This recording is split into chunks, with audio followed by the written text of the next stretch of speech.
should be played at high volume, preferably in a residential area. Ladies and gentlemen, it is now time! Oh, no. Oh, yeah! I finished these fights. Give me a hell yeah! Top Rope Nation. Learn to love it. It's the best thing going today. What's up, wrestling fans? This is episode 87 of the Top Rope Nation Wrestling Podcast. We are here to break down WWE Fastlane this Sunday on the WWE Network, the final stop on the road to WrestleMania. My name's Ryan Drosty of comicbook.com. I'm joined here by my usual two trusty sidekicks, as well as a returning guest, a longtime friend of the show. We're really excited to have him back on. We'll get to him here in just a second, but first of all, I want to throw it out to the Crown Prince of Waterloo, Iowa, Justin Joint. What's going on this week, Justin? Not much. You know, I rocked sideburns for like 20 years because of Luke Perry. So I just want to send my condolences to his family and Jungle Boy over in AEW. Yes, that was some horrible news. I think anyone that grew up in the 90s, had to respect him. So I was shocked when I heard about that. And I didn't even realize the connection with his son. Did you guys know that before his death, that was his son? Yes. Anyone here? Yeah, I did not. I found out about it today. Someone told me. I was like, oh, okay. Wow. Yeah, it's crazy. So I didn't know he was from Ohio. I didn't know that either until I saw that. Yeah, so pretty crazy. Speaking of Ohio, let me just introduce him, Kyle Ross. What's going on in Cleveland?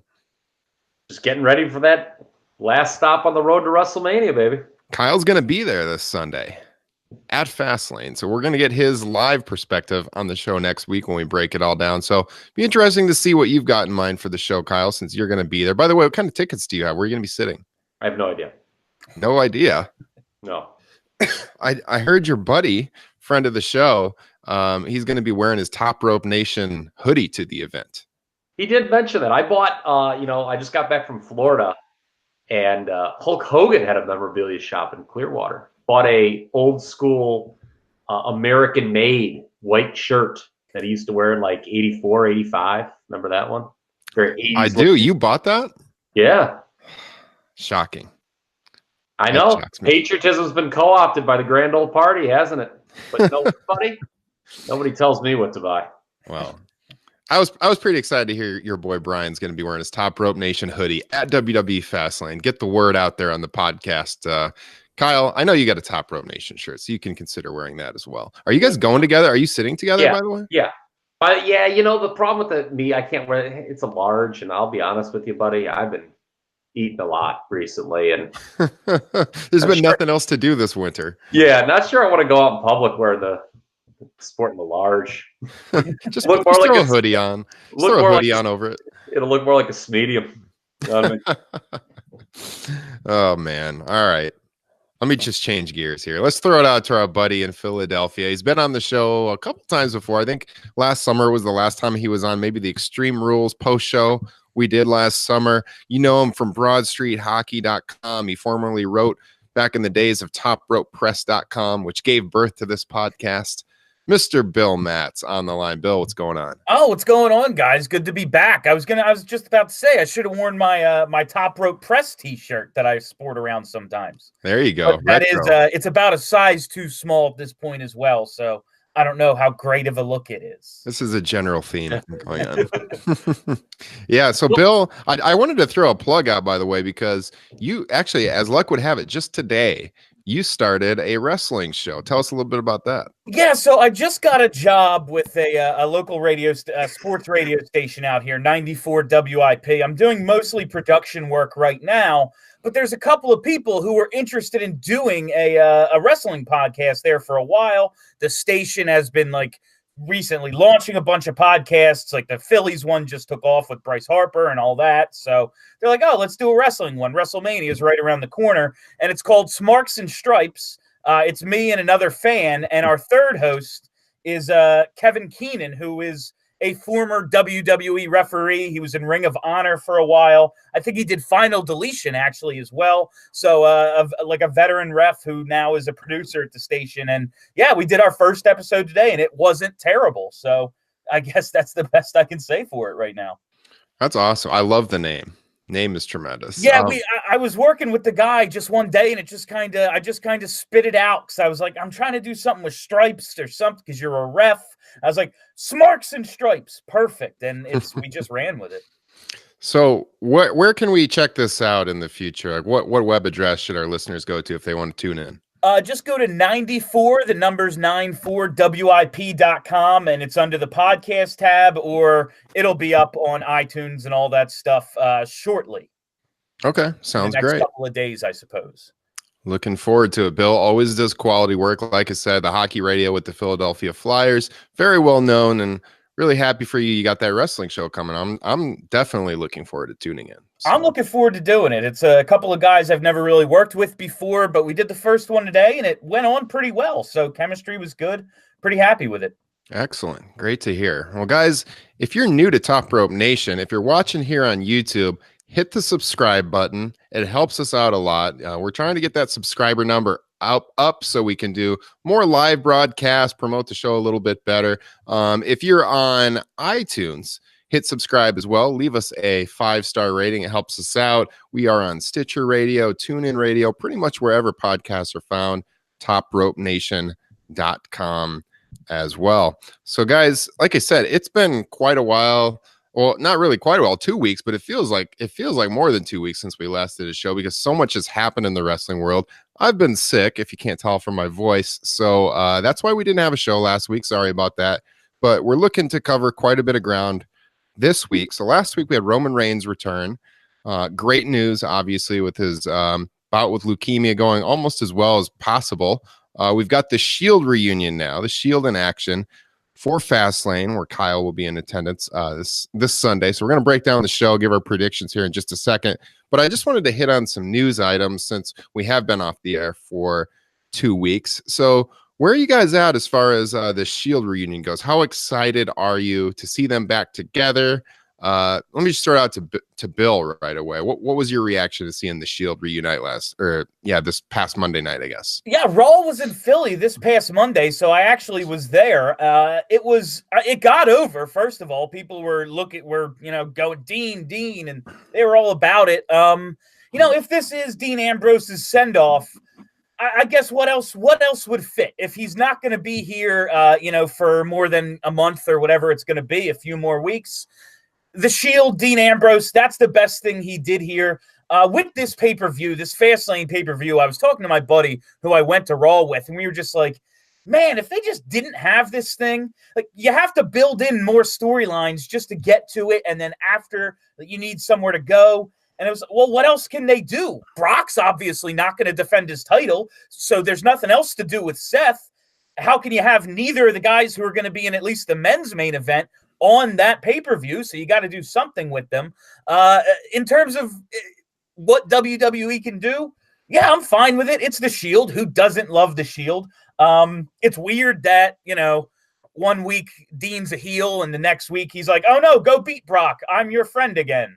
Like, but that's WWE. So what are you going to do about that? I heard you talking about it on your last show.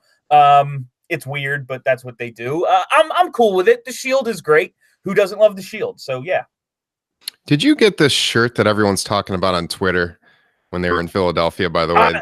I didn't know. I'm like in the process of getting a house right now, and my girl has kind of put the shutdown on pro wrestling t-shirt spending. Oh, that is unfortunate. We don't have a spot for this, let alone more. And so yeah, I couldn't. I wanted one. I wanted one bad, but I couldn't come home with it. If you don't know what I'm talking about, there's this t-shirt going around. It says the Road to WrestleMania. It's got the Philadelphia Flyers mascot on it. It's pretty awesome. Yeah, so. It was really cool. Everyone on Twitter was like, Bill, you got one, right? I was like, no. I saw like a bunch of wrestling like journalists tweeting out that they got the shirt somehow. So like around the country. So I had thought to ask. Bill was the second highest paid guy in Philadelphia behind Bryce Harper. Yeah, I think I'm third. I think I'm right there. I think they're still paying off Andrew Bynum, and then I'm right there. Well, you should be top 3, Bill. So I'm damn glad to hear it. Justin, the Shield reunion, your thoughts? I think Bill actually nailed how I feel about it exactly. I think anybody who listens to this show knows how annoyed I've been with what they've done with Dean since the heel turn. That was just a travesty. Anytime the Shield gets back together, I'm going to be a happy guy. I was hyped for it. I wish they would have hammered home a little bit more about why Roman would be so forgiving for Dean saying he deserved to have leukemia. It would have been simple, just like, he had leukemia. And it's like, he knows life can be short, maybe forgive and, move on.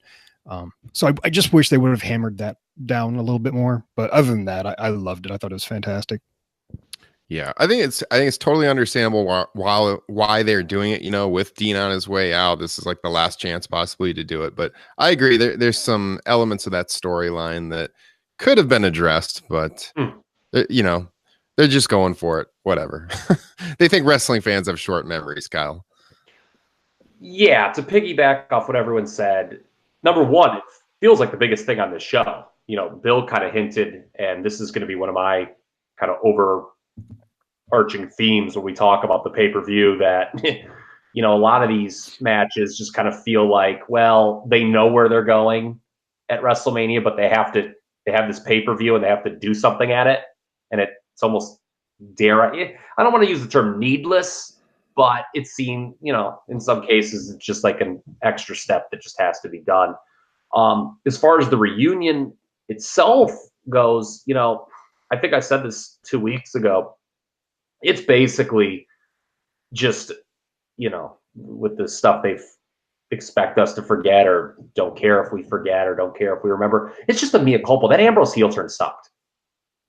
I've said it once, I'll say it 72 times.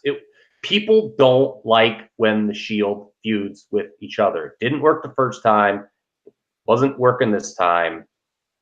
And it won't work again if they try it a third time. But heel Ambrose wears coats. That's what makes him a bad guy. He wears coats. Yeah. I mean, the problem, it's one of those deals where, and I'll bring this, I'll save this for the pay-per-view talk. I'll make a comparison of something I don't want them to actually do with 2 other guys, and I'll bring it around to the Shield when we get there. All right. People don't like when the Shield wrestles. And the thing was just like, well, the heat was lacking because it's like, well, all right, Dean turned on Seth, but Seth had turned on Dean before. It was just, people just didn't want it, man. Yeah. It sucks though, because we had pretty high hopes for that Dean Ambrose heel turn when it happened. He's the goofy babyface Dean Ambrose never was very good either. And so I had high hopes, but yeah, it really did suck, for lack of a better term. Yeah. I actually liked it until that match with Seth at the pay-per-view just sucked all the air out of the room. They just booked that match completely wrong. Yeah. Well, the other big storyline going on, obviously, is everything happening with Becky Lynch, Ronda Rousey, and Charlotte Flair. And I did want to quickly discuss, before we get to Fastlane, what's been going on Twitter and Instagram between Ronda and Becky, because a lot of different thoughts going around the wrestling world on this and where people are at, because it's kind of like this worked shoot situation right now, right? There's different reports out there of, were they doing everything that was endorsed by the office? Did Ronda go too far? Oh, no. So today Ronda had a tweet, it was an interview, I believe, talking about like a video she posted talking about how, wrestling's fake. It's all scripted and she can kick all their asses anyways. Do you guys have a problem with, in building a storyline, admitting the product just straightforward like that is scripted? Does that take away from what they're doing? Or is this just like a thread of reality that makes you buy in even more? What are your thoughts, Bill? Yeah, I like the idea of where it was kind of headed in terms of, oh, maybe they did take it a step too far. Were they supposed to say that? Like, that's all good stuff. That's if you're getting us to question it, the most, what's more jaded than an internet fan? Like, if you're getting people who are checking their social media to question it, that's good. When you do go, oh, yeah, well, it's just a storyline. Like, obviously, I could kill them. Well, that kind of kills the momentum a little, because part of the beauty of this storyline is Ronda could kill them, literally murder them. But Becky's character is so strong, everyone's like, yeah, no, it's fine. She's actually could win a fight against her. Yeah, sure. And it's been working. I thought this week it really lost a lot of momentum with a lot of this stuff and the way they handled putting Becky back in and everything. But I guess we'll get to that when we talk about the pay-per-view. But yeah, it was working for me up to a certain point. Mm-hmm. Yeah, I mean, call me old school. I didn't like what happened with Ronda today. I thought last week what they were doing on Twitter was all right. I think Ronda had to tweet something about, like, she didn't really care what the script said. She was going to kick her ass or something along those lines. I don't know. I was okay with that, but the comments today I thought went a little bit far. I think Kyle's going to disagree with us here, though. Kyle? I don't care as much when it's not on TV.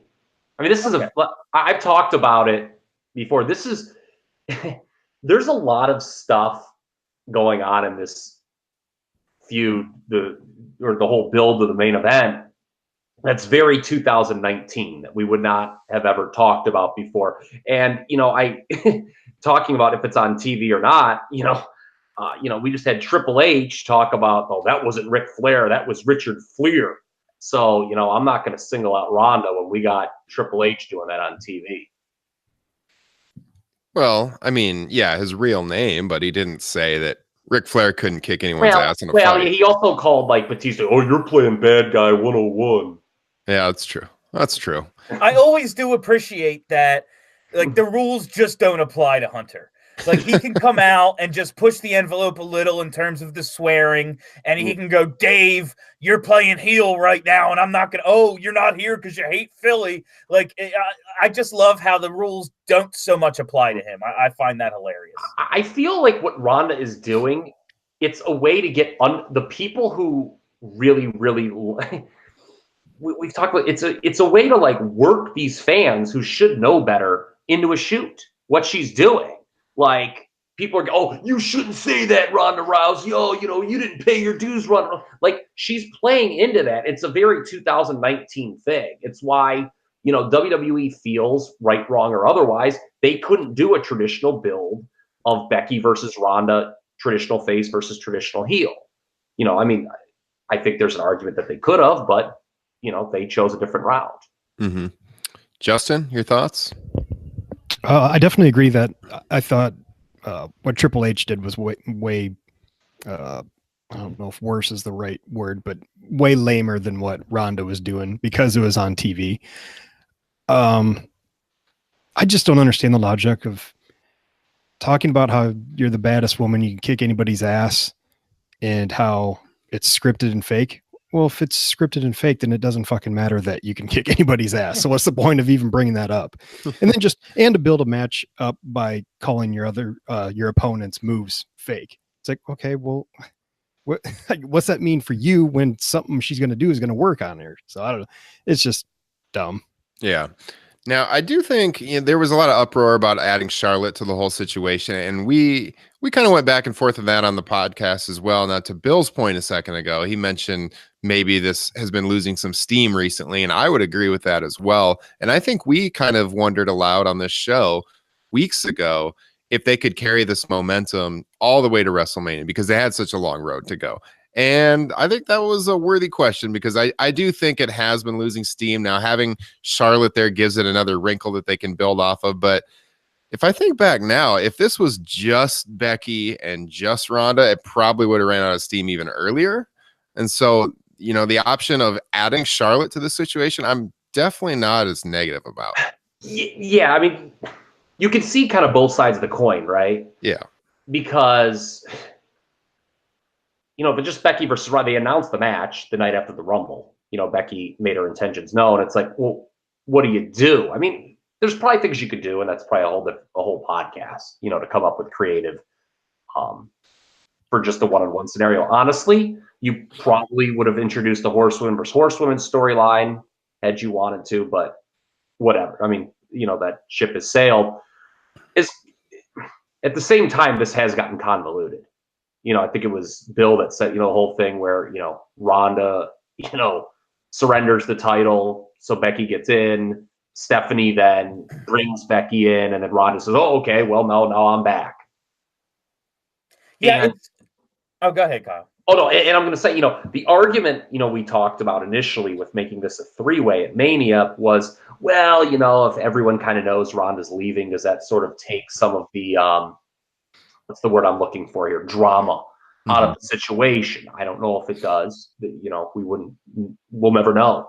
But you look at this main event coming up Sunday, or I don't know if it's the main event, but the Becky Charlotte match.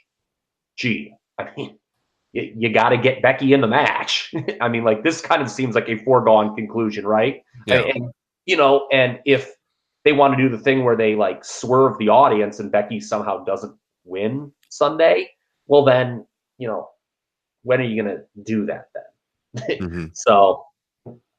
Yeah, it all does seem so convoluted. Like, first, Steph makes the announcement. This is your presumed WrestleMania main event. You're bringing Becky back into the fold here. You're removing the suspension, all that, and it's not in the ring. It's just her standing in front of a name tag saying, Becky's back." Okay. And that's the whole announcement for your whole thing. In terms of making it a triple threat, from a pure match standpoint, everyone wants the women to go on last, and honestly, Becky and Charlotte have earned it. They were the most intriguing feud on the main roster for a year. But if it wasn't a triple threat, if it was just Ronda and one of these women, is that a WrestleMania main event match? That's an 8-minute match. It's not going to be very good. I like Ronda a lot. But to say she could have a 25-minute WrestleMania match with a year in the business, not a person in the history of the business could do that. So you had to introduce another layer. It just, okay, Becky won the Rumble, but for some reason she needs to win to get in. And if she loses, she's done. Does that mean she's fired? Does that mean she's just not in the main event? Like, you just said done with no explanation. It had such intrigue. I was so interested in where this could go, and now I'm frustrated with it. Like so many things, WWE, at the end, all the pieces are going to be in the right place, right? Yeah. Like, at first when Charlotte was introduced, I was and I was watching the thing progress. I was like, are we not going to get full-blown heel Ronda? Because that kind of stinks. And now we are, so that's good. But then it's like, well, okay, if you do that, then what's the deal with Charlotte? You've kind of got, I guess for Becky, it's kind of two separate storylines for her to conquer at once. But at the end of the day, Becky should beat Ronda. Yeah. That's how the match should end at Mania. So, I don't know. Like I said, there's an argument for both ways. It's, like so many things in life, people who like just pound their fists and say it has to be this way. I don't agree with those kind of people. Well, let's parlay this right into the WWE Fastlane preview. I think we've been harping on two of the biggest stories going into the show, so we might as well preview the show right here off the bat. Before we get to that, though, I do want to throw out a special shout out to some friends of the show. We're going to be having one of the men responsible for this on the broadcast here in the next couple of weeks to talk about it.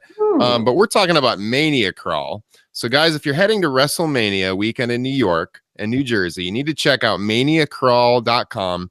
Something you're going to want to check out. I wish I would have known about this last year, guys, when we were in New Orleans, because we could have had a hell of a good time with these guys. This is the 6th year they've done Mania Crawl. It's an annual event that coincides with the biggest pro wrestling show of the year. They bring hundreds of wrestling fans together from around the world for one jaw-dropping, eyebrow-raising, trailblazing bar crawl. Doesn't that sound like a good time? A wrestling bar crawl with hundreds of other wrestling fans. So the event is free to participate in, but they are raising money for a good cause, Connor's Cure and the Children's Hospital. So this year's Mania Crawl will be held in Hoboken, New Jersey on Sunday, April 7th, immediately prior to WrestleMania 35. Now, although the event is free to participate in, you can purchase a VIP ticket that includes a t-shirt, a koozie, and bus tickets from Hoboken to MetLife Stadium. It's $45. They're going fast, so check it out at maniacrawl.com. Alternatively, you can pick up strictly a Mania Crawl bus ticket, which solely includes transportation to MetLife Stadium for $20. Think about it. It's probably cheaper than your Uber. We experienced the surge rates with Uber in New Orleans last year. I think a $20 ticket to drink all day and get to WrestleMania, that's a pretty good deal. So check that out, maniacrawl.com. And then lastly, if you want to strictly make a donation to benefit the funds raised for Connor's Cure by Mania Crawl, you can also do that on the website. Again, get all the details at maniacrawl.com. We hope to have Jamie on for a special interview here on Top Rope Nation in the coming weeks. He's the guy who puts this all together. If you watch the WWE 24 special on WrestleMania 34, they actually interviewed him on that documentary about Mania Crawl. So looking to get him on Top Rope Nation, talk about how this kind of all came together and what they have planned this year. So definitely just wanted to throw a special shout out to them and what they're doing. It's a good cause, something to do to get you ready for WrestleMania 35. All right, so WWE, the home of Yola Tengo. What's that? The home of Yola Tengo, Hoboken, New Jersey. There you go. Great band, Yola Tengo. All right, Fastlane, Cleveland, Ohio. Kyle Ross in the building. The Kickoff show. Rey Mysterio taking on Andrade. These guys have been involved in the U.S. title picture recently. By the way, what did you guys think of that four-way on SmackDown this week with the title change? I'm not sure people were expecting that on Tuesday night. Samoa Joe finally getting his hands on some main roster gold. Your thoughts, Justin, on Samoa Joe winning the title? I like it. I think it's a good use for him, especially, with the rumors of where it might be leading.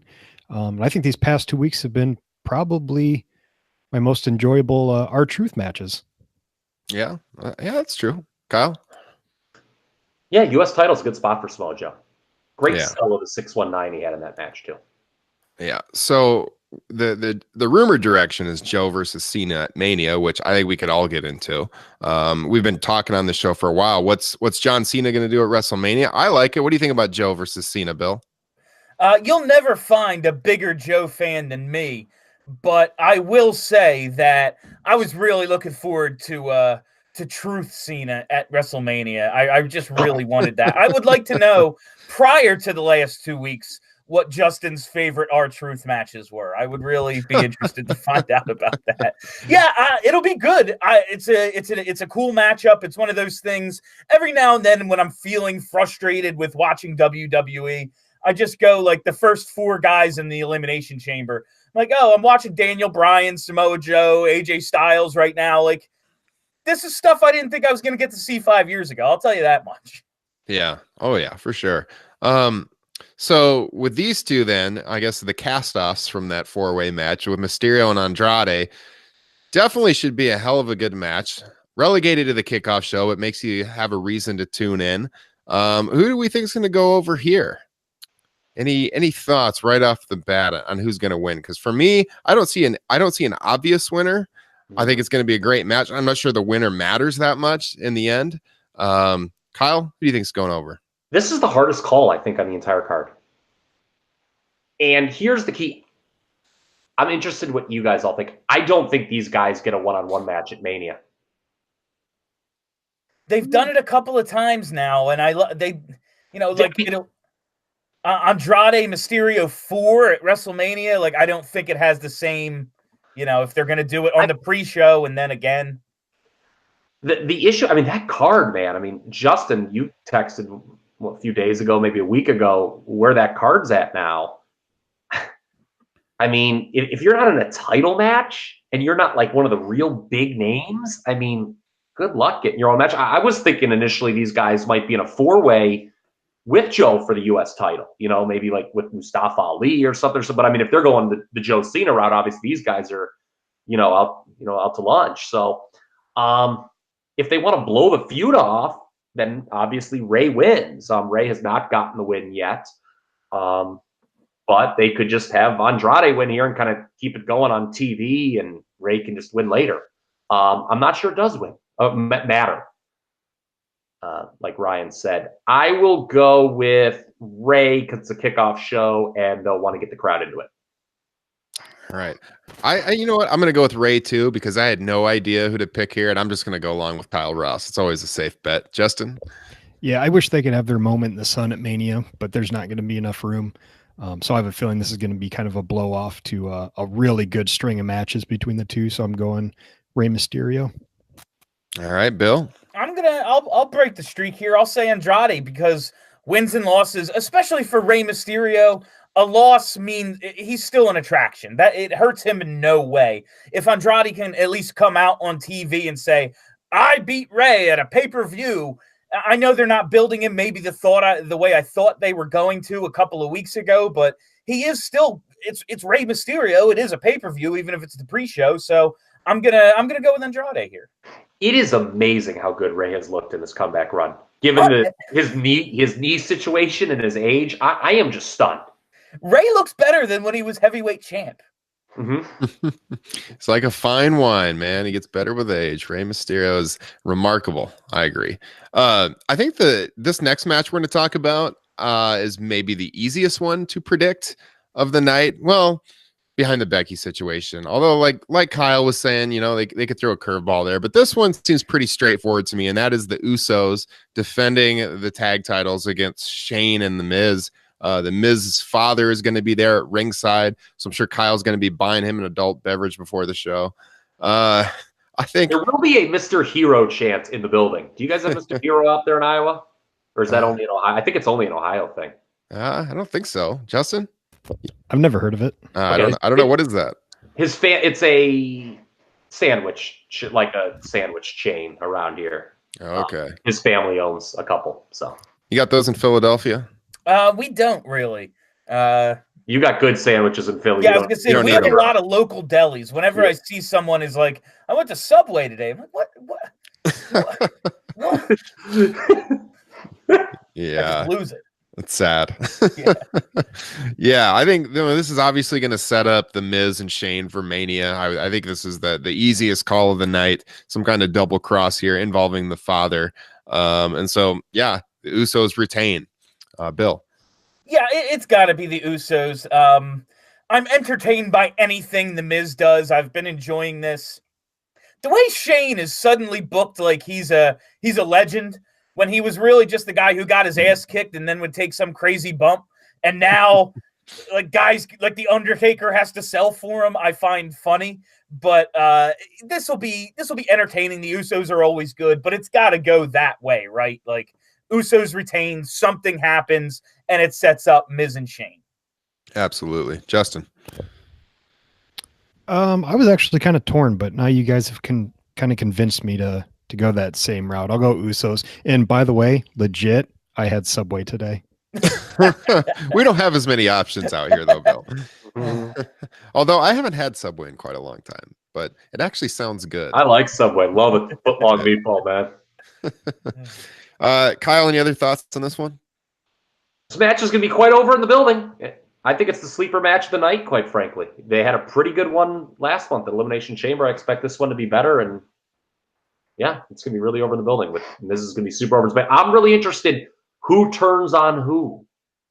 How does that go? Who's the heel in the Miz Shane feud? Same. I mean, I think it's going to be the Miz, but we'll see. Mm-hmm. We'll see. We will see. All right. So another tag team match, the women's tag team champions. So on our Elimination Chamber preview show, I got this one wrong because I had picked Tamina and Nia Jax to win the titles, and I wanted to see the Boston Hug connection chasing. Instead, they are the reigning champions. Well, hold on. I want to give us all kind of an excuse out of that because I think that was kind of the consensus. We all kind of went that direction, did we? No, not Justin. Not Mr. Joint. I love Justin. Love you, Justin. Joint, with all my heart and soul. Ryan, I think it's not we were all in agreement, though, that the end point was Sasha and Bayley getting them right. Like, that was like, yeah. Kudos to them for doing the right thing. I didn't mind being wrong in that situation because, Ryan, I'm not going to speak for you, or maybe I will, and please correct me if I'm wrong. I kind of picked Nia and Tamina base because I'm like, well, that's kind of how the WWE books. They'll make the babyface team chase. Yeah. Really, if you step back and you look at booking 101, to quote Triple H, if you want to establish a title, you really want a strong first act to be the champions, obviously, right? And so it's a much better idea to go with Sasha and Bayley as the first champ than say have Nia and Tamina hold it for a month and then lose it to them. I think that was Justin's point too when he made the pick, wasn't it, Justin? The imagery of them being the first champions. Because they get to say that for the rest of their careers now, and I don't think he wanted Tamina being able to say that. Yeah. So now you know my feelings on Tamina Snuka. Kyle has often said she is the greatest women's wrestler in the history of the promotion. Oh, I've said that. Yes. Oh, yes. Or the exact opposite. Yeah. Well, we get the match here. We thought maybe previously, like you said, it was going to be the other team chasing, but instead they're defending. I don't like the idea of hot-shotting the titles to another team already, so I'm going to go with Bayley and Sasha retaining. Bill.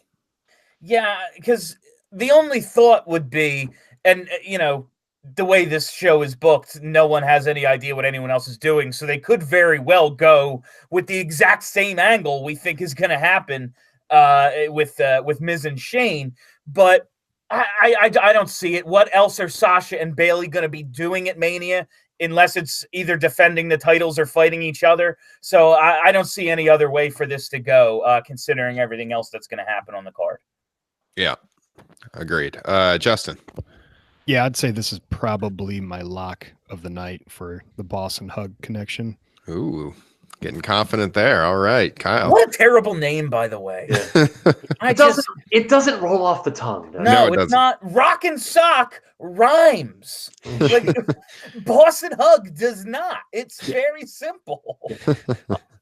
For all the reasons I laid out moments ago, you don't want to, you put the titles on the right team to start the belts. You're not taking them off this early. I wonder if Sasha and Bayley, or the Boss and Hug connection, as they're sometimes known, will be defending these titles Mania weekend on NXT TakeOver. Well, they did recently return to NXT, so because you don't want to relegate these titles to the pre-show like their first Mania, right? Because that kind of like downgrade. I know that there's all this hand wringing about pre-show, what it means. I don't poo-poo anything for getting on that. I don't think it's a big deal, but some people do, and there would be an outcry if that match was on the pre-show. What act is there on the main roster for them to defend against that would justify a quote-unquote main show match?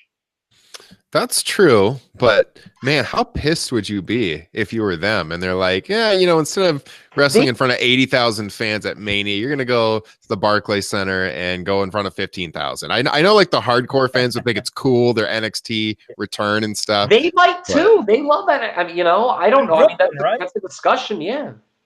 The Bellas. There you go. That's interesting. That is. There you go. The NXT show's in Brooklyn, right? Mm-hmm. So that's like a return to the scene of their, epic match. Mm-hmm. I could see that. That. Lita Trish is the only thing I could see happening at Mania. That it being the icons versus the next generation. Yeah. I mean, in all due respect to like an act like the Iconics. Yeah. That's not like, I don't see them. And plus, here's another thing too. If they're doing the Women's Battle Royal again. Oh, yeah. That's 4 women's matches then, because you're going to have the Raw women's and the SmackDown women's title. Look, I'm not against it. Are you going to do 4 women's matches at WrestleMania? I don't know. It's an interesting discussion. I didn't even think of it, but I could see it happening with the NXT angle. And they showed up. I mean, did they show up? They were just on NXT TV. I forgot. They showed up there to wave. I mean, was it there to just hug Izzy? I mean, Yeah, this is, this discussion though is making me even more certain that they're going to retain the titles, because I see them defending against someone from the past, like the Bellas, like Lita and Trish. And if you put the titles on Tamina and Nia, then it's just going to be another rematch where then you go back to doing the same match. And I don't really see that happening. Yeah. So yeah, I'm going on. Maybe I'll sound stupid next week. I'm going along with Justin now. I'm thinking this is more and more of a lock that they retain. But I do think they're going to defend against someone from the past rather than a current team. Bring back some stars. Okay. Yeah, I think that's the only way they get this on the main roster, and they may very well want to do that to get the titles over. Yeah. All right. speaking of women's matches, let's go right into Asuka versus Mandy Rose. And this one has some interesting storyline in reality because of what happened at a house show just under a week ago where Mandy, I guess, dropped Asuka on her head. There was a scary moment where I thought that was Twitter getting out of hand. Well, they did stop the match. They did. No, they did. But I mean, I think like the fault being like, Mandy being labeled, for that brief moment. I'm not saying whose fault it was. I'm not saying whose fault it was, but that's what happened. She had her up, she fell on her head. Yeah. And so this one's interesting. I mean, they're very high on Mandy. I think Mandy has been awesome in recent weeks. She's come a long ways. She had the surprise win over Asuka, to get the title shot. I do think there's a chance she could win the title here. I don't think I would pick it, but I don't think this is a lock that Asuka retains. Where are you guys at with this one, Bill? I'm trying to think, because this pay-per-view, the whole point, you're just thinking, okay, what does it set up? Because that's the whole point of this pay-per-view, is to set up the next one. And either way, I just don't see much for either, because so much emphasis is on the Raw Women's title. Mm-hmm. Man, if Mandy Rose wins, they might have to chain Corey Graves down. That'll, my God. I gotta go Asuka. I don't see the possibility of Mandy Rose yet. All right, Kyle. Bill brings up an interesting point. We really don't know what they have planned on the SmackDown side for the women's title, and it really kind of almost feels like the WWE Women's Intercontinental title at this point compared to the Raw side. There's been a lot of banding about Lacey Evans getting that shot. I do not see them putting the title on Mandy Rose, though. I think they've done a decent job building her up as a contender. I think this match will be okay, but yeah, I don't. Asuka has more legs as champion. Yeah, I think is what it comes down to. I guess my point is that they're very high on Mandy, and she's done some good work in recent weeks. So they want to shake it up because nobody's really talking about the SmackDown women's title picture. But like I said, I would pick Asuka. I just think there's like a kind of a small chance. Yeah, I agree with you based on just like how overwhelming I think we're going to all feel on some of these winners throughout the show. That some that we've talked about, some that we've gotten to. This is one where I think they're, this feels like the opportunity to do a surprise. Yeah. Yeah, Mr. Joint. You guys are all really smart, and I agree with you. Oh, well, I'll go Asuka as well, but yeah, I think Lacey Evans is the challenger in waiting just based on what they've been doing with her on TV, which is not a whole lot of anything, but she's been placed in a position of importance. I think months ago we were speculating maybe they'd bring Alexa Bliss over or something to give her something to do at Mania, but she hasn't been wrestling much recently, so I don't really see that happening. So I would bet on Asuka retaining and then something with Lacey Evans probably for Mania, if we're looking for what they're setting up. All right, the Raw tag titles, the Revival against Aleister Black and Ricochet versus Bobby Roode and Chad Gable. I wanted to kind of get into a discussion here on what we think about Black and Ricochet being a tag team, because they've been great since they've been brought up, but are they wasting them by putting them in a tag team? I'm going to go right to Justin because I know he's a big fan of Aleister Black. Justin, what do you think about them just being in this tag team every week rather than getting singles runs? Yeah, I was thinking about this the other day because I was annoyed that they got grouped together. They're such special talents and really unique to WWE. But then I was thinking about, like, if you did bring them up individually, I mean, what would they be doing right now? Who would they be feuding with? And I couldn't really come up with anything real good, especially leading into this WrestleMania where there's not really going to be a spot for them to have singles matches. So it doesn't bother me as much now thinking of them as a tag team, especially because they're pretty great as a tag team. That little flippy thing they did at the end of the match was freaking awesome. So at first it bothered me. Not as much now. It's obvious. I think it's obvious it's not a long-term situation. Phil? Yeah, I was, again, my buddy who I went to Raw with was asking me, like, are these two a tag team in NXT or something? Like, why are they together? I was like, no, it's kind of a surprise to me too. And then I watched as they set up the Dusty Classic they're going to be a team together in that, and it started to make a little more sense. And I think in the last NXT, they compared them to the first Dusty winners, Joe and Balor. And it's like, oh, okay. And then you can point to, they weren't a team, but they joined up for it. And now when you look, okay, the US champ, the IC champ, you draw the correlation there. So I like it. I think it's a good way to introduce them. If nothing else, they're on TV and they're doing something, which is more than, like, I think I was listening on your last show, like EC3. He's just staring in mirrors. That's his thing. Like that's okay. Cool. Right. I mean, they are coming across well. Yeah. For sure. They're coming across as a big deal. So I think when they do split them up, people already kind of have it in their mind. These are special talents, going by what Justin said. Kyle.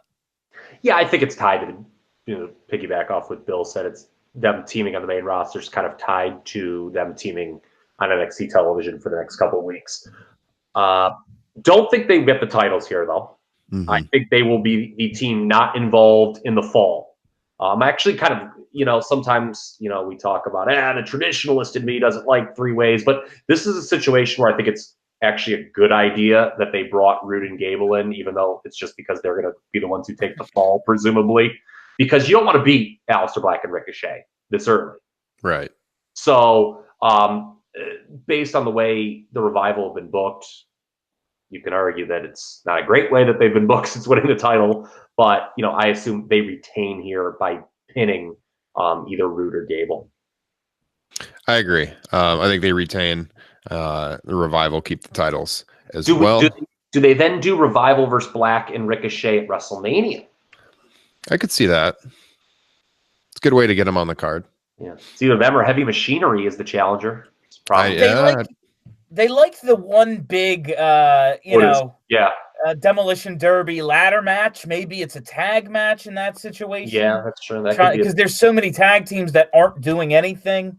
Like the Ascension were on TV this week. Yeah, something tells me the Ascension will be out in the first 3 minutes of Battle Royal. I have a feeling. I personally think the SmackDown tag team match is going to get that treatment at WrestleMania because they have even more Justin teams. Joyce where his head's at there again. Yeah, I don't know. It'd be interesting, but I could see them getting in the title match. It's a good way to get them on the WrestleMania card. I'd rather have them on the card than Heavy Machinery. So we shall see. So are you guys picking Revival to retain then, Bill and Justin? Yeah. Okay. All right, so then let's take it to, we've already kind of extensively talked about this situation, but the Charlotte-Becky match, which logically, of course, makes no sense, right? Becky has to win to get into the WrestleMania match, even though she won the Royal Rumble. So there's all kinds of issues with that. And what is Vince? I guess Vince just co-signed off on this, dropping the suspension. Yeah. So if the suspension's been dropped, she won the Royal Rumble. Like, why does she have to beat Charlotte to get into the match? It makes no sense. And but Charlotte did nothing to get in, and she's going to lose and then still be in the WrestleMania main event. So many problems. Yes. There is an argument. Okay, I think those people out here that were dead set on it being Ronda versus Becky one-on-one. If you want to take their side for a moment here, if this match were just to get in to the main event and be the one and only challenger to Ronda, would that be better? Yes, I think it would be better because then it'd be like it's not Becky like having to win the match to get in the match. She's already in the match, but she can get rid of Charlotte. So that gives it a better dimension. Because from Charlotte's character's perspective, why would she try here? I know I'm being kayfabe Kyle for a moment, but if Charlotte is getting in trouble, should she just lay down and say, well, screw it, I'm going to Mania anyway? Or is, the idea that, well, it'll be easier if it's just one-on-one? You'd think, if wrestling was real, it'd be almost be easier in a triple threat because you got someone else that's going to be going after Ronda too, right? Yeah, it's the Lesnar theory. Like, Lesnar can only lose triple threats. We're going to beat somebody else. And you would think Ronda, it would be the same idea. It's like what I would do in N64 No Mercy, in a triple threat. Let the other two beat the hell out of each other and then run in the ring and get the pin. Is that what you guys used to do on those games? Just me. Sit there and flex and get your special up. That's right. Exactly, man. So, yeah, no, I think Becky wins here. And that's that. Justin. I think this is going to get even more convoluted, and I think Charlotte's going to win. I read somewhere that they have like more twists on the way, and I think they're going to wait to put Becky in this match until the week before, 2 weeks before Mania. You know what they could do? No contest. If this doesn't go on last, it's going to be a convoluted fit. If it goes on last, then it's a shoo-in. Becky's winning. Yeah. But, you know, folks, when you're watching home, if this doesn't get put on last, it might be like I could see Ronda coming down and like just causing a no contest. And maybe like it'd be super lame, but like, and I know then again, that's them ignoring a stipulation where Becky had to win to get in. But like, that could be the way they get them both in. I don't think it's going to go on last because if the women are main eventing Mania, and I feel like you got to put the Shield in the main event, so I don't think it's going to go on last. I'd be very surprised if this. The Shield must pose. Well, maybe we'll get to that one here in just a minute, but I hope they don't have more twists and turns. Let's get to Becky in the match here. I'll go with Becky Lynch. Who are the rest of you picking? Charlotte Flair.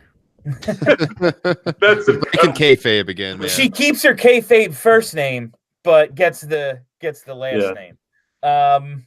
Gee, I'm really thinking it's like some sort of schmoz, like a Ronda interference. Like Becky has the disarmer in, and we get some sort of Ronda comes down, but actually attacks Charlotte to keep it a one-on-one, something like that, something stupid, and then more twists along the way. Kyle, who are you taking? Becky will not lose. But you're not saying she'll win either, huh? She either wins or it's a schmoz. Okay. We need to have a historical analyzation, by the way, of multi-person main event matches at WrestleMania on this program. I think we should just reenact them with like a screencast of Revenge or No Mercy on the N64. Yeah. Let's just do that. Because you know the other two three-ways that have closed didn't feel as convoluted as this one does. Yeah. That four-way match at Mania 16, I could go on for a while about that. Foley was robbed. Yeah, shouldn't have been in the match at all. Hey, I hated that. Yeah, I did not. Not a fan of that one. Yeah. A worker in every match at WrestleMania 16, but a McMahon in every corner. Mm-hmm. Yeah.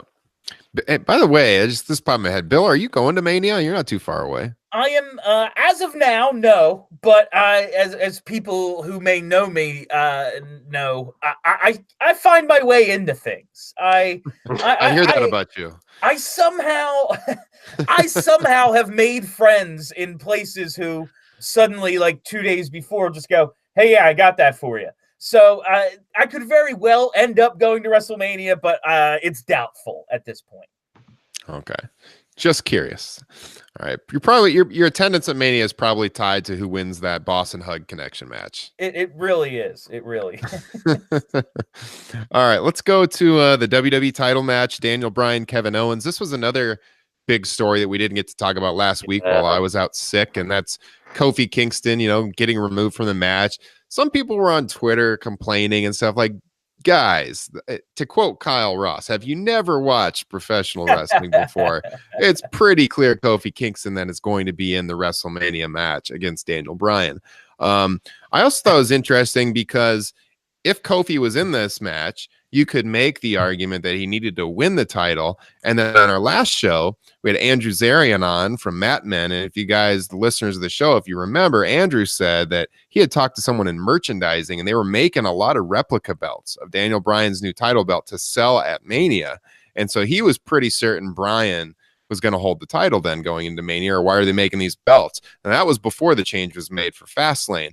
Fast forward, they make the change for Fastlane. It's like, all right, they're going to do Kofi at WrestleMania. To me, it's pretty obvious. So Bryan's got to retain here. For Owens, I wonder how he felt here. And like, all right, you're going to be in the WrestleMania main event. Well, sorry, we're going to push that up to Fastlane. You talk convoluted. Again, that ugly word comes up here because this is a match that I feel that should not be happening. Like, I get that you have to have since Brock isn't working, you have to have one of the world title matches on the show, but it's a tricky spot. And to go back to something I said at the top, I'm glad I remembered this, at the top of the show about how people don't want to see the Shield fight or work against each other. There is I think we've discussed it on text, the idea of, okay, how are you going to get out of this with Kevin Owens, who you've just brought in as a face, in an awkward spot, which is a total heel spot where he stole Kofi's title match, right? Yeah. Yep. That was not the cleanest way to introduce a guy who's been a heel his entire run and is now a babyface. So how are you going to kind of, what Bryan's going to obviously, look, spoiler alert, I'm thinking Daniel Bryan's going to retain. He's taking on Kofi at Mania. But what do you do with Kevin Owens here? You've got to do something to kind of not just kill his momentum right out of the gate. And a lot of people are talking about, Sami Zayn can come back and cost Owens the title. That makes sense because it would keep Owens strong. I don't want to see Owens and Zayn feud again, though. That's booking on a treadmill to me. Mm-hmm. It is, but I do love the idea of those two getting a WrestleMania match. I would love to see them one-on-one at Mania, even though the angle isn't something I'm all that interested in because I've seen it 300-400 times. Mm-hmm. Justin? Yeah, I don't think Kevin Owens can just lose straight away. Is there any chance we have 2 triple threat matches at WrestleMania where he gets involved in that match too? Otherwise, I think however he loses is a lead into what his match at WrestleMania is. Mm-hmm. Yeah, that's the likely scenario, I think, because it sucks for Kevin Owens being put in this kind of placeholder match when he was going to be in a featured match. And they built up his return quite a bit. I think for him, the ceiling's pretty high right now, and they don't want to ruin that. So, yeah, I agree. He's not going to win here, but the finish needs to do something for his direction for Mania. I'm interested to see the crowd heat for this. I mean, people hear, Daniel Bryan versus Kevin Owens. It'll be great. And they haven't worked against each other in WWE, have they? If they have, I certainly don't remember it. They had the feud when he first came back, when Daniel first came back, but Zayn was involved too. I don't know if they ever had a one-on-one. Oh, that's right. Obviously, they worked together in that tag team match. Oh, yeah. What am I, an idiot? Yeah, at Mania last year. But yeah, I don't think they've ever had a one-on-one match. I am not sure. But anyway, it's just such a tricky spot, to see, because the crowd wants Kofi in that spot. So are they really cheering for the babyface to win here? I'm really interested to see what the heat's like in the building for this. Yeah, no, it is kind of a death spot for Kevin Owens. So it'll be interesting how they book it. So Bryan retaining across the board, I assume, everybody. Yeah.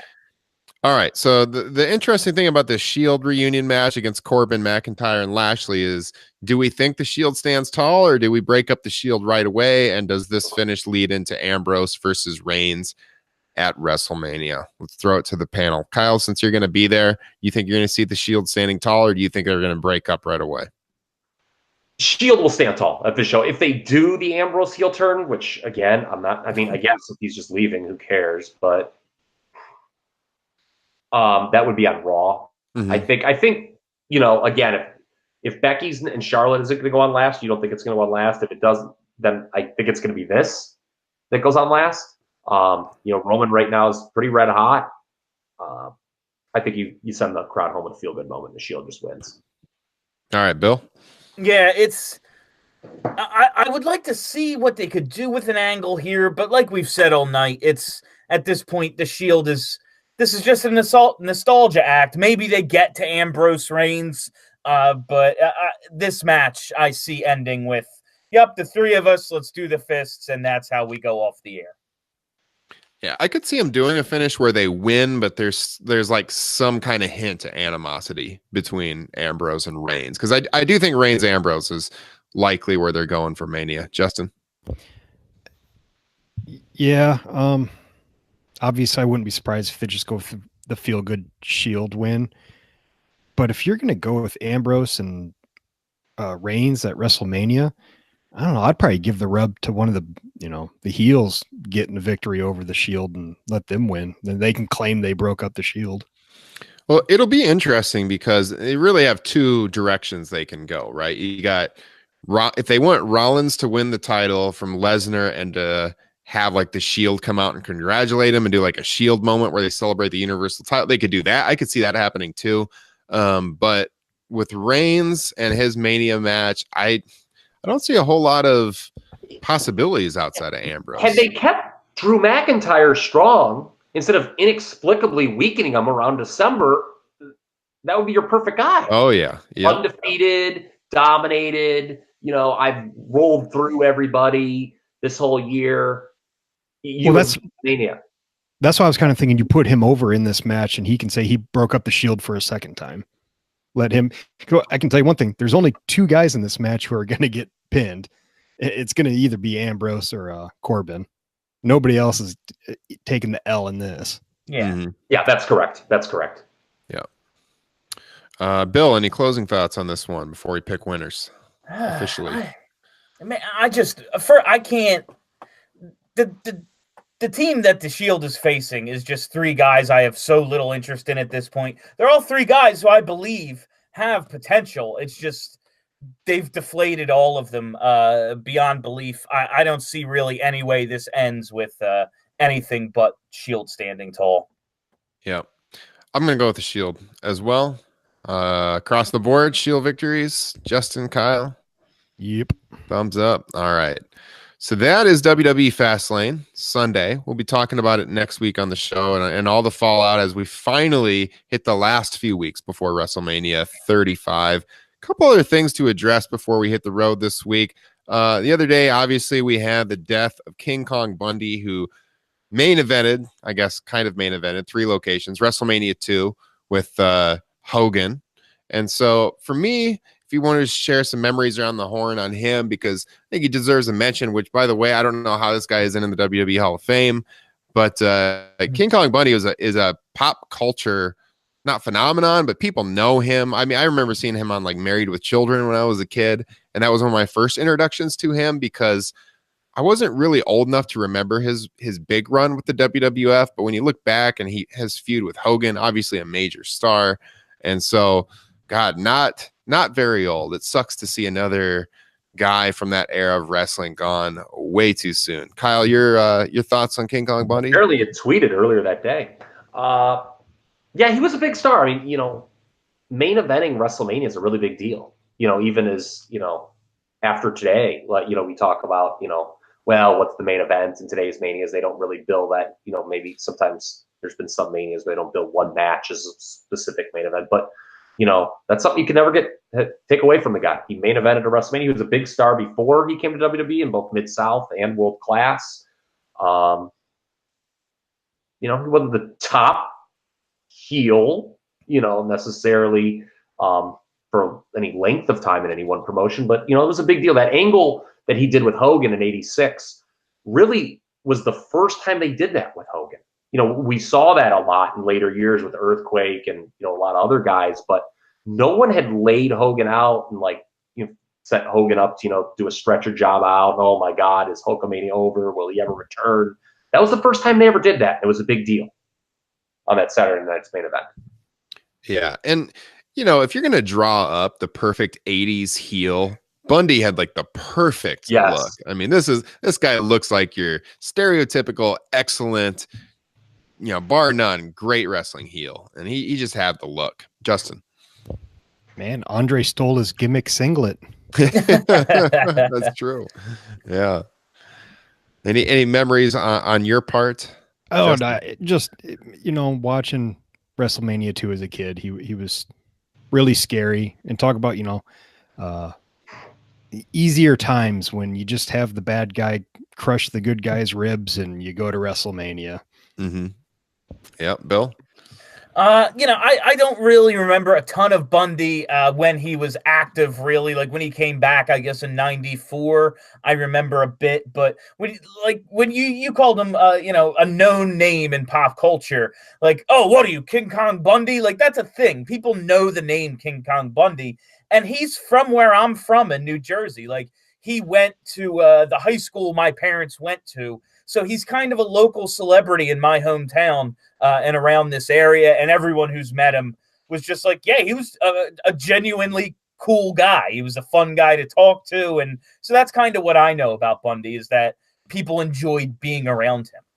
Yeah, I've read some stuff from some guys I know that have interacted with him in podcasting and wrestling conventions, and they all had great things to say about him. He was one of the most personable pro wrestlers they had ever met. So it makes the loss all the worse. So definitely thoughts out to his family, and a legend in the business for sure. Lastly, wanted to talk about this word broke very recently. The NXT champion, Tommaso Ciampa. Now, Bill was shedding some tears before we went live. Neck fusion surgery is going to be out for a long, long time. It's going to be interesting to see what they do with that NXT title belt now headed into Brooklyn. I was not happy when I heard about this, man. This guy he's done some great work. He hasn't wrestled since February 19th when he hurt the neck, but this is a terrible, terrible loss. This guy has really come into his own. One of my favorite guys to watch on NXT or the main roster, which recently was moved up to the main roster. So, Bill, tell us about your emotions this week. It really sucks because I love the story that they've been telling with Johnny Gargano, and this is the second time they've had to kill it because he tore his ACL the night of the breakup, and now he's got the neck injury. And even with the main roster stuff, it was kind of getting weird because, okay, they're a babyface tag team. Where's this going? But you watch NXT last night, and it's, oh, yes, okay, DIY comes out, and it's a big deal. They're playing the music. You get the nostalgia of it, and then you're thinking in the back of your head, no matter where you think this is going, and I listened to your show from last week with the spoiler that, where this is going is where we all kind of thought it was going to go with those two eventually meeting at NXT in Brooklyn for the title, but and now it's all wrecked. And I just wanted to see resolution to this because I honestly, I feel bad for Ciampa. It sucks. I feel bad for Gargano. I feel bad for the writers. They were actually telling a story. They were actually seeing something through from beginning to end, and now they won't even get to resolve it. And you don't get the Gargano moment beating him finally after the matches they had. It's just, I'm bummed about it. I really am. Kyle, does Johnny Gargano get his moment in the sun with the NXT title here now out of necessity? What do you think? I have been thinking long and hard today on the old treadmill for what they should do with this. Who does he work again? There's rumors that Adam Cole and Matt Riddle are the names being bandied about now. It would feel a little. I'm going to throw this idea out because I had this. I'm glad you asked me this question because I of course, have thought for hours on this and a little treadmill booking today from Kyle. Yes, a little treadmill booking. What if Gargano wins the match, okay, against whomever he works in Brooklyn, and there's a big celebration. Triple H is down there. And, everyone's going crazy. Oh, Johnny's finally done it. Okay. Vince McMahon comes out and says, I'm sorry, Johnny Wrestling. You're not Johnny Box Office.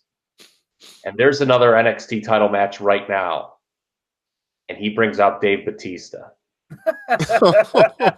And Dave Bautista kills Gargano to get at Triple H and wreck NXT. And that draws even more heat for that match. You just ruined whatever's going to happen for me now because that's what I want to see happen. Can you imagine the heat when saliva hits in that building? We're talking about Batista walks out. I'll walk alone. Like that's that 70s. I can't believe I got out of there alive heat. Like one of them nerds in Brooklyn might jump the barrier. Mm-hmm. How dare you, Drax? Yes. And then obviously Batista would maybe at the June takeover, which apparently is going to be a standalone takeover now because they moved Money in the Bank up to May. He can put Johnny over. And it wouldn't be a hard schedule for Dave because he would just have to do like one round of tapings. And doesn't he live in Florida? Or am I wrong on that? Yeah, I think so. Most guys do live in Florida. No state tax. Yep. I could see that. That would be, I mean, that'd be pretty awesome. I just think Gargano getting that win at this point because I think they drag it out too long. That's me personally. I know a lot of people disagree. Yeah. But, you know, I just feel like him beating someone other than Ciampa, okay, it's where you want to be, but it's going to feel a little hollow, and maybe you're going to want to do something to jazz it up. I don't think the Batista situation is very likely, but man, that would definitely get people talking. Justin. Well, once again, I think Bill was just in my head and said everything I was, going to say. This might be the most bummed I've ever been about a wrestler getting injured, because I'm with him. I think Kyle's wrong on hating on this fantastic storyline. I was just really looking forward to the culmination of it at TakeOver, and now there's just, I don't know if there's a good way to pay it off now. It's not going to mean as much, 6 months from now or however long he's gone. So it's really disappointing. You talk about other guys who got injured in the midst of runs, like Rollins getting injured when he had the title. We didn't know where that was going. So and it probably helped him more in the long run. This one, we're literally like, a month away from the culmination of just one of the best storylines WWE has ever told. Yeah, it sucks. There's no way around it. Terrible timing. Sucks for him. Sucks for the fans. You know what I think about? Like, so you listen to some of these like Pritchard brought up, like Savage had this like hideous staph infection going into Mania 5, and like if it was today, like there's zero chance they would have let him work. Mm-hmm. Like, it's crazy, like to think, like, in the old days, Paul Orndorff, there's always a story like his arm was like decaying during the freaking Hogan feud, but he was like, I'm never going to make this kind of money again the rest of my life. I got to keep going. I got to keep going. And like, he wound up with a effed up arm the rest of his life because of it. It's just, it's a good thing. As much as it does suck, it is a good thing for the guy's health that they get him out. And the story I read was they kind of knew he was going to need this surgery prior to the main roster call-up, but they just thought he could get through it until Brooklyn. And they reevaluated him, because I've heard, hey, listen, if you're on the road every day in WWE and we put you in an MRI machine, you're probably going to need one of these surgeries. It's just a matter of when. And they thought they could get through it, and they reevaluated, and no, actually, you need it now. Yeah. No shortage of things to talk about during WrestleMania season, my friends. Justin. Are you about to wrap it up? Because I have one question I want to pose to you guys. Yeah, go ahead. Okay. So we're heading into WrestleMania where there's like 3 potentially pretty big feel-good championship winners. You got Seth Rollins, Kofi Kingston, and Becky Lynch. Do they actually have all 3 win? And if not, which one do you think loses? I think of those 3, I would think the most likely to lose is probably Kofi, if I had to choose one. Bill? I was obviously, you look at the way things are going and you say, yeah, Kofi's the one who takes the L there, but I will never discount the fact that Vince could just go, LOL, Brock wins. Yeah. At any point, he could just go, no. Why? Yeah. It's Brock. He's the champ. Doesn't matter if he's not going to be here for 6 months. Kyle, what do you think? They both make good points, because initially my thought when Justin was asking the question went to what Bill just said, that anytime Brock's involved, you can't discount, some politics being played behind the scenes and him keeping the title, especially because you have Roman to fall back on. But I actually do think Kofi would be the most likely to lose, just because, man, that would be terrible to what do you do with Seth if he loses?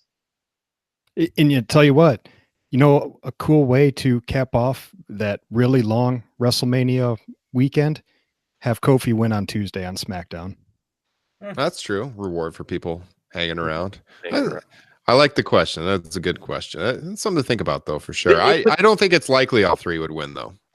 But potentially could be one of the more feel-good WrestleManias we've had in a long time. Vince doesn't want you to feel that good.